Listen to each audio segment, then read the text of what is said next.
Hello friends, இன்றைக்கி நான் என்ன சமைச்சிருக்கேன்னு பார்க்கலாமா? ஆரோக்கிய சமையல். சுட சுட சாதம், சொரைக்காய் கூட்டு, முருங்கைப்பூ ரசம். ஃபஸ்ட்டு நம்ம சொரைக்காய் கூட்டு பார்க்கலாமா? நான் சொரைக்காயை தோலியெல்லாம் சீவிட்டு சின்ன சின்னதாக கட் பண்ணி வச்சுருக்கேன். அதை நம்ம குக்கரில் எடுத்து போட்டுக்கிறேன். கொஞ்சம் பயத்தம்பருப்பு போட்டுக்கிறேன். ஒரு தக்காளி பழத்தை சின்னதாக கட் பண்ணி அதில் போட்டுக்கிறேன். கொஞ்சம் தண்ணி விட்டுட்டு நல்லா ஒரு 3, 4 சவுண்டு விடட்டும். குக்கரை மூடி வச்சிடலாம். இப்போ அதுக்கு அரைச்சிக்கலாம். தேங்காய், பச்சை மிளகா, கொஞ்சம் ஜீரகம் நல்லா நைஸாக அரைச்சி வச்சுப்போம். இந்த கூட்டு நல்லா வெந்து உடனே அதில் எடுத்து போட்டுக்கலாம். இப்போ எடுத்து போட்டுக்கலாம். நல்லா குழைவாக வெந்துடுச்சு பாருங்கள். அரைச்சதையும் போட்டு நல்லா கலந்து விட்டுக்கலாம். நல்லா கொதிக்கட்டும்.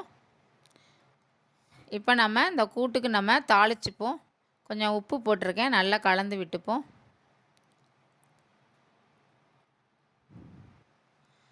இப்போ கூட்டுக்கு நம்ம தாளிச்சுக்கலாம்.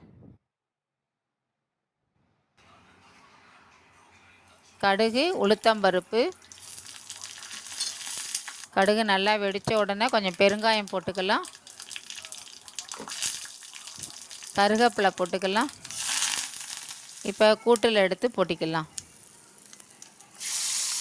சொரைக்காய் கூட்டு ரெடி. நல்ல டேஸ்ட்டாக நல்லா இருக்கும்.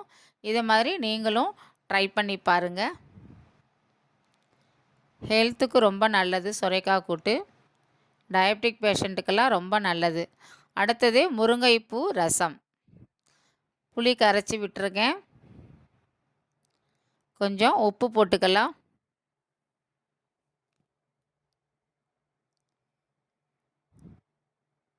கொஞ்சமாக நான் மிளகாத்தூள் போட்டுக்கிறேன். தக்காளி பழம் 1. முருங்கைப்பூ அதில் ஏதாவது பூச்சி ஈச்சி இருக்குங்கிறதுனால நல்லா கொதிக்கிற வெந்நீரை அந்த பூவில் கொட்டிட்டு நல்லா வடிகட்டி வச்சுட்டு அப்புறமா அந்த பூவை நல்லா தண்ணி இல்லாமல் புழிஞ்சு நம்ம அந்த ரசத்தில் போட்டுக்கலாம். இது மாதிரி போட்டிங்கன்னா நல்லாயிருக்கும்.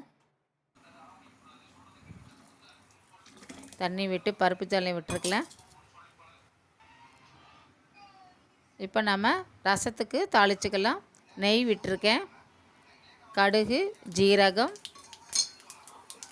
பெருங்காயம், கருவேப்பிலை, கொத்தமல்லி தாளித்து இப்போ ரசத்தில் விட்டுக்கலாம். இந்த ரசம் ரொம்ப நல்லா இருக்குது. ஹெல்த்துக்கு அவ்வளோ நல்லது. இன்றைக்கி எல்லாமே டயபெட்டிக் பேஷண்ட்டுக்கு தகுந்த மாதிரி சமையல். சுட சுட சாதம், சுரைக்காய் கூட்டு, முருங்கைப்பூ ரசம், கொள்ளு பொடி, தயிர். நீங்களும் இது மாதிரி ட்ரை பண்ணி பாருங்கள். Thank you friends.